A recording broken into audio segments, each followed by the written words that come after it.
Good evening, beautiful people of all over Trinidad who have come to Mayaro today. It was a misspelling of the Muslim name Tayamum, the kind of mangling of names so common to so many of us in Trinidad and Tobago, so common to so many who have crossed water for the British Empire. In the year 1946, my grandfather, himself born in 1901, went to register the birth of their third daughter. My grandmother wanted to call her Zairi, but my grandfather named her Taimu after my grandmother. Disregarding both my grandfather's ultimate decision and the official certificate, my grandmother called her Zairi anyway. And eventually, so did everyone else in the family. Such small acts of defiance are the legacy left for young Indian women like me.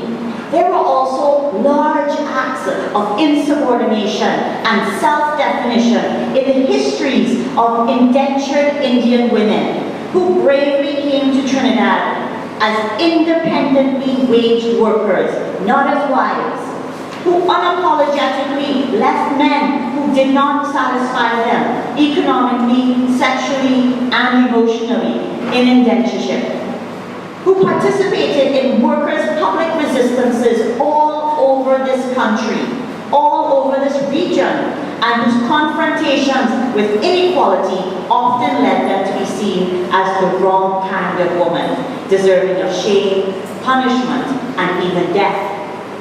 Indian great-grandmothers had to be pushed hard by the combined forces of Indian men, religious leaders, local planters, and British colonial authorities into forgetting decades of independence, so that now we think that they were always and naturally dependent and docile housewives.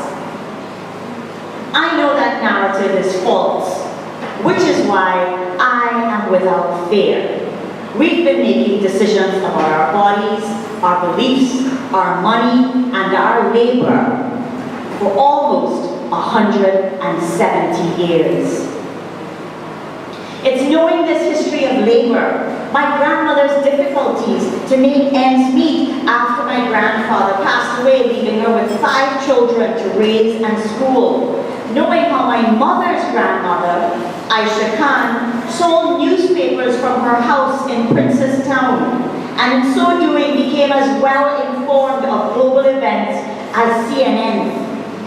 It's knowing these stories that will make me one day take my daughter on Labor Day to Faizabad to appreciate our women's history of continuous labor and labor resistance. On the one hand, my daughter Zia needs to learn that enslaved and indentured women, and later 20th century women like Elma Francois, Daisy Crick, and Thelma Sister T. Williams, who were always on the front line of workers' organizing, need to be remembered. These women had children, they earned their own money, and they led mass movements of women and men. On the other hand, I also wanted to be aware of how the labor of family and community, what we've heard about here, family and community mothering, is also always a struggle against sexism and capitalism too. My daughter will need to know that it will always be important for workers across every sphere, from farmers to domestic workers, shop clerks, housewives, teachers, nurses, sex workers, and more, to publicly organize for their legal right to decent work, decent wages, equality, equity, and collective bargaining. It will also always be important to recognize the work associated with nurturing in our families, which is about labor as much as it is about love, and it includes inequalities as much as it includes fulfillment, doesn't it? the Oilfield Workers Trade Union Hall one day in San Fernando, learning about the life of Thelma Williams, I was intrigued at how many there were women from her spiritual Baptist community, rather than just union men. Those numbers spoke volumes about the building of family and community and the work it takes to sustain them, and how these are also enduring achievements. Commemoration of this grandmother, also mother to the OWTU, made me reflect on the way that contributing to justice should both make room for and bring together all of our many identities. Just from those gathered in the hall, you could tell that Thelma Williams was nurturer, prayer warrior, and also labor fighter.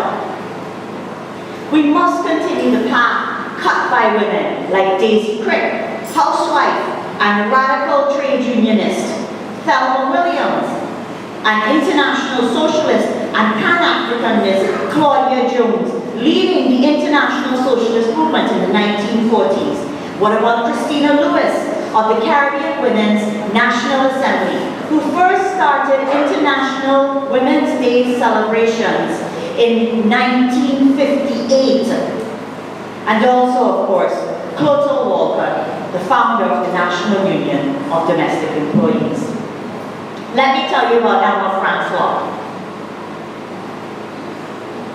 Born in St. Vincent, and only primary school educated, Elma Francois was a natural unionist. After moving to Trinidad in 1919 as a young woman, she became involved in politics. She read widely, challenged the church and the authority of the Bible, spoke in Woodford Square, and was a founding member of the organization, the Negro Welfare, Cultural and Social Association. The association was committed to the empowerment of African people, refused to create separate women's arms, organized the unemployed, and their hunger marches, the association's hunger marches, provided the impetus for the Sugar Workers' Hunger March of 1934 and the 1935 Hunger March of Uriah Tubbs Butler.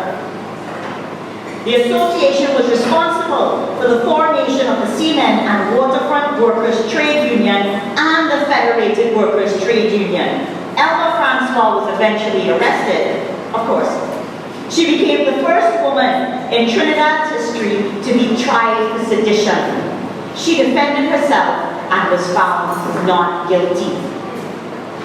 In our history, there have been countless ordinary but determined women who knew that neither they nor we could get weary until labor held the reins of power, legislated the rules and wages that create decent conditions of employment, and transform the kinds of injustice that affect all workers, and especially women, unequal workers in their own homes, in other people's homes, and in the lowest paid, least unionized, lowest status sectors of the economy. It's so easy to forget those women. How many of them in our own history do we know? How many of them may even have been from Mayaro? It's so easy not to see their legacy as our own. Think even about the Grenada Revolution. In the years leading up to 1983, my mother's generation tried to do things differently in that little island country. Yet my generation feels almost no connection to the vision of that revolution, the sweat and the solidarities of the women and the men involved, and the reverberations of pain that rippled across the entire Caribbean when gunshots, assassinations, US occupation, and fear, secrets, and loss marked the end. Being as intimate with that history as we are with what's on television could change us all. Claiming Cuba's attempt to strike out against the passivity of our economies, being told what to do by the World Bank, by who we get loans from, by other countries, would help us realize that what happens in Chaguanas West, or with one scandal or another, matters less than what deals our ministers sign without a study to stand on, for highways to be built or tar sands to be mined. In the very political parties that you vote for, party school is about the history of the party, but it should be about the history of political attempts to free us from the kind of development that creates more who have, but inevitably many who will not. It should be a place for establishing adult education at night in every school, or mobilizing community campaigns to grow the vitamins that we need in our backyards, or advocating for an end to criminalization of young people's same-sex desires in the law. Perhaps, if we were taught to remember Grenada, the youth arm of the UNC or the PNM wouldn't be limited to election campaigning or proving loyalty to the leadership. Imagine if those very youth learned about the bloody resistances that mark our country, from Arena to San Chiquito to San Fernando. They would start roaming the nation and the region to fill up on lessons on how politics can be and has been done differently. Party schools that teach etiquette, correct dress, and their leaders' biographies to women would be rightfully empty. And if the women's arms, therefore, of our political parties were even once taught about the role that women can play beyond waving flags, you think housewives would be running around in hot sun, securing votes for a parliament and a cabinet that remains indecently, overwhelmingly dominated by men?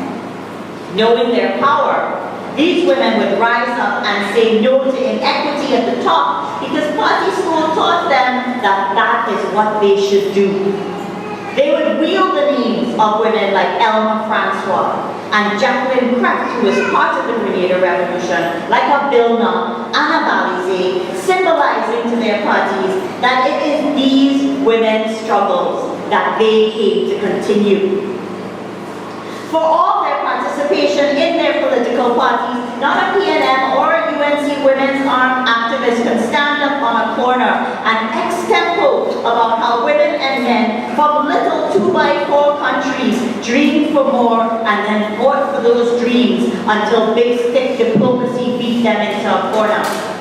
That is why today's leadership will not organize for all-out regional self-determination. Caribbean people have not yet recovered from the economic and political punishments and pain of Haiti, Guyana, Cuba, and Grenada. What can my generation do to remember? To plan a revolution that promises never to leave women behind, and invent a regionalism that fixes our realities 30 years later? We can mine our islands and our seas for more than oil. We can mine them for memories. All those still alive who are holding those memories safe and close are just waiting for us and our children to ask the right questions.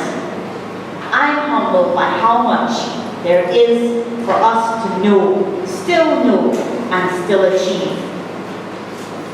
You know, I think about this a lot at my classes, when I teach my classes at uni. Students come with heartbreaking experiences of everyday violence, neglect, anxiety, pain, and disappointment. Adult and young women come having left abusive relationships or still living in them.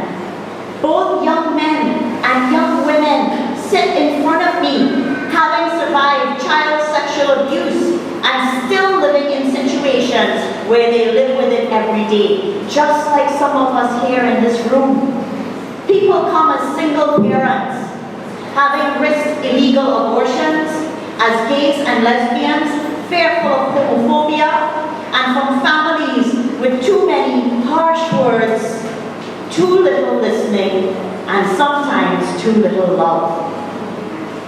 A few come without any hope. Some are young and sheltered and ready for the world. Many walk in with their wounds, fragile but steady. And as I stand looking at them on the first day of class, the pores on my arms sometimes raise, not because of the trauma that my students carry, but because it hits me how wise and strong they are, beyond anything that I could teach. When these are your students, what do you do? On the first day of class, sometimes all I want is to push them to get the grades, pressure them to do the work, give them something to focus on and at which to succeed. In giving all to their education, there is a way that they learn focus, discipline, acceptance, and self-love. They learn to discard some of what has locked down their spirit. They learn that, although it is not easy, change is always possible for each person differently. It's like this in schools everywhere across this nation, everywhere. I teach the curriculum, but I hope that each year my students also gain the power that they need, both for liberation and for transformation. And transform we do in ways large and small. I think of my own daughter, who has neither mine nor my husband's surname. I wanted her to have both. And now, 3 generations after my grandmother, the name that I decided is now hers. I wanted anyone from anywhere to know that she's from some place where the currents of many dark oceans cross, and that her mom was a feminist, and her dad supported an idea that he knew was important. My husband thought that Hosein Livingstone, which is her surname, was too long for your typical form. But Zia's ancestors all traveled on long, long voyages. And those 17 letters and that hyphen are hardly enough stepping stones to trace back the paths that led to who she is today. And if forms don't provide enough space, well, she'll just have to continue writing her story in the spaces outside of the boxes and in the margins of the page. Thinking of men as partners and as allies, for me, these stories are also for them too. Why? Women of all classes, religions, and ethnicities throughout Trinidad and Tobago's history have continually negotiated gender relations to achieve greater choice and opportunities for themselves and for their children and for other women. And they will continue to negotiate. We will continue to negotiate within the scaffolding nailed together by notions of masculinity and femininity. Men have a pivotal role to play in shifting these notions of manhood and womanhood, changing the ones that don't work for us all. Since everywhere at some level, carrying men benefit from the current imbalances of power. The onus is therefore also on men to recognize the need for and to pursue change. The challenge is to persuade our brothers of all ages, ethnicities, classes, and religions that living in a more equitable, more efficient, more peaceful society benefits all citizens rather than just some. Manhood is not only defined in relation to femininity, but also in relation to different masculinities. And not all ways of being a man are valued equally. Being the breadwinner, for example, is an important marker. It therefore makes sense that men will insist on symbols of money such as cars, clothes, and women to highlight who is more man. This is how class intersects gender. And when we discuss crime, we must talk about the fact that young, urban, poor males cannot meet or display themselves as breadwinners because they may not be prepared for, nor cannot be absorbed into the legal labor market and earn a living wage. Crime is fundamentally an issue of class, manhood, and our government's strategies of economic development. Change is always possible. All men are nurturers. Fathers can be feminist. And surely, what is most important about us is our desires to be healthy, happy, to live without fear, to be able to support our families and each other, and to be valued, not for the ideals of manhood or womanhood that we meet, but simply because we are. Gender justice, which can help change our current realities, is therefore a politics in which we must all participate. It's through these kinds of stories, the personal lives that we've heard about today, the work going on in our communities, the work that has gone on throughout history, that I wanted to share to you how I came to feminism, how I came to the struggle of rights, women's rights, the struggle for equality, what it means for me as a mother, what I hope it can mean to you as women and men.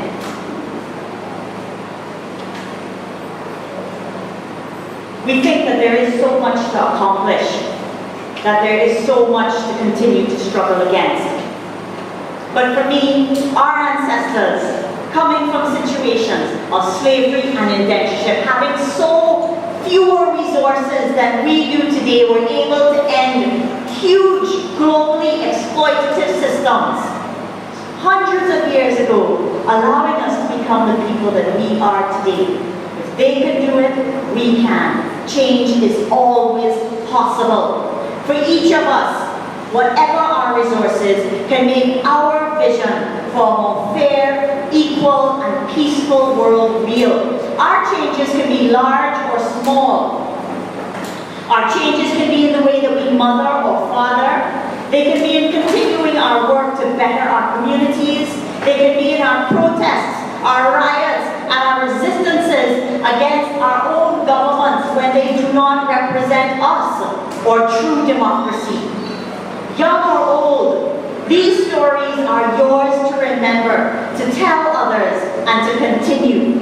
Whether in relation to how you shake up your religious organizations, or your political parties, or you stop highways and development projects that lack proper planning, or that disempower communities, or in terms of how you storm hospitals, refusing to move, and promising to return until not another mother or baby needlessly dies. Or in terms of how you stop hiding child sexual abuse, knowing that it is each of our responsibilities not to protect those who exploit the most vulnerable, but to protect our youngest lives, our next generation. I only ask that you honor centuries and decades of women's struggle, of feminist struggle, by however you do, fearlessly walking your path, knowing that women's rights are ours to claim and to defend if we truly seek emancipation for all and equality. And therefore I end without ending, because your stories, however you make them, also need to be told in order to teach us, to inspire, and to make history. Thank you.